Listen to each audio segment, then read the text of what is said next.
So today we are going to continue with Service B on our 2020 Mercedes Sprinter here. This is something that some dealerships will do and I think some don't, but I wanted to do for my own peace of mind. It's super easy to do. We're going to change all of the fluids in the front and rear differentials and the transfer case. So we'll start in the back, and for those of you who have a four-wheel drive, stay tuned because we'll go forwards and do the transfer case second and then the front diff last. So first thing before you get started is you've obviously got to get fluid to put into your differentials and your transfer case. I spent a bunch of time doing research for the proper specifications of different gear oils that Mercedes recommends or requires in all of their different gearboxes and whatnot. And what I found was that the rear differential fluid is 235.8 specification. That's a Mercedes-Benz spec number, and I could not find it for sale anywhere. The front differential fluid is spec 235.31, and that's the same thing. I couldn't find it for sale anywhere.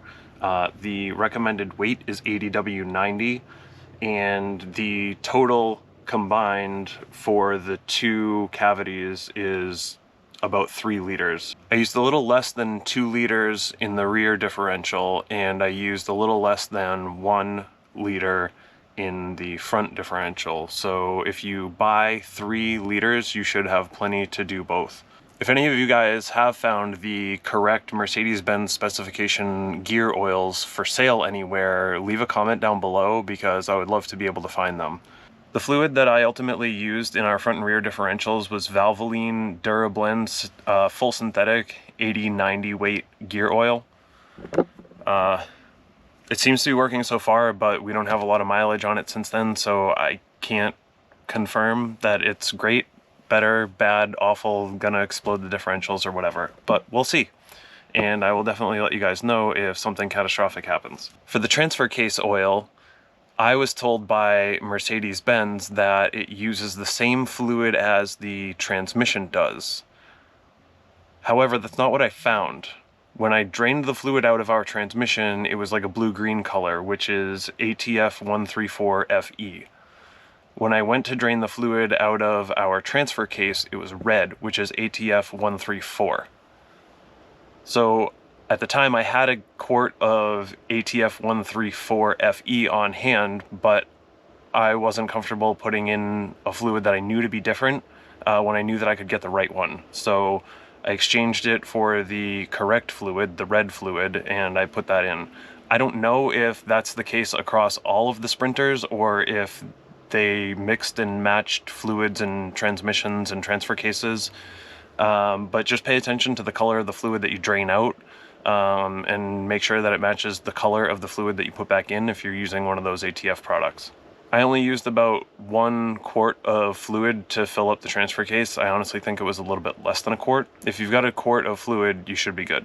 Here's all the tools you're gonna need to do this job. You've got a 1/2-inch drive ratchet, a 1/2-inch drive extension that's about 6 inches long, a 19mm socket, and a 14mm Allen socket. All you need to change the fluid in the rear differential is a 14mm Allen wrench. I'm going to use a socket style. I'm not sure if a 14mm like L wrench even exists, but whatever. This is what I have and this works. Here's our rear differential. Here's the drain plug. As you can see, I don't really need an extension. I just like it sometimes because it keeps my knuckles from getting busted up. This is a best practice tip. Always remove the fill plug before you remove the drain plug. On this diff, it's actually very simple. There's a little rubber plug right on the rear cover. Just pull this plug out like that, and there's your fill hole. And you'll excuse me, I'm not actually going to drain the fluid on camera for you because I already did it. The fluid that's in there is new. But if I were to, I would just loosen this plug until it comes out and drain it into a pan, put the plug back in, and fill it with fluid in the drain plug I just showed you. And that's it. So for those of you with four-wheel drive vans, here is our transfer case. And this one is pretty simple as well, but it's a little bit more challenging because you need 2 tools. First, for our fill plug, we need a 14 millimeter Allen wrench, but as you can see, I can't get it in there. So you have to actually unplug this selector switch wiring.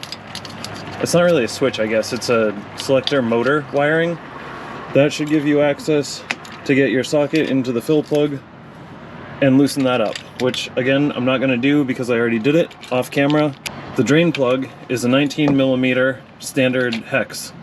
So you can use the same drive wrench if you want with a 19 millimeter socket on there.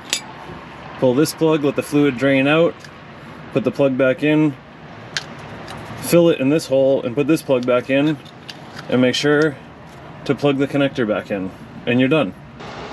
And finally, here is the fill and drain plugs for our front differential. These are a little bit tricky to get a drain pan underneath because the fluid kind of just pours onto the subframe and there's not much you can do about that. But these are both the same 14 millimeter Allen wrench that is starred throughout this video. And it fits right into the fill plug there. And the drain plug, same. So, same as the other ones. You take out your fill plug to make sure it can come out, because if you take out your drain plug and you drain all the fluid out and then you can't get the fill plug out, you're hosed. So always remove them in that order. Drain all the fluid out, put this plug back in, put new fluid in, and put the top plug back in, and then you're done. Hopefully that helped you guys to change the fluid in your differentials or your transfer case. I chose to do our fluids around 40,000 miles because we are planning a very long road trip, and I wanted to make sure that they were done ahead of time, even if it was premature, so that I wouldn't have to do it during the trip. Different sources vary on what the actual service intervals are for these fluids. Some say that they're lifetime fluids, some say they're around the first service B and then 80,000 mile intervals after that. I don't think that it will hurt to do them early. If you have any problems doing your own service B, leave a comment down below and I'll answer any questions that you've got, and hopefully this makes the service pretty self-explanatory. I think this is one of the easiest ones that you can do. But if you run into any roadblocks, don't feel bad. Just write a comment down below. And subscribe and come back next week for a continuation of Service B where we flush out all of our brake fluid.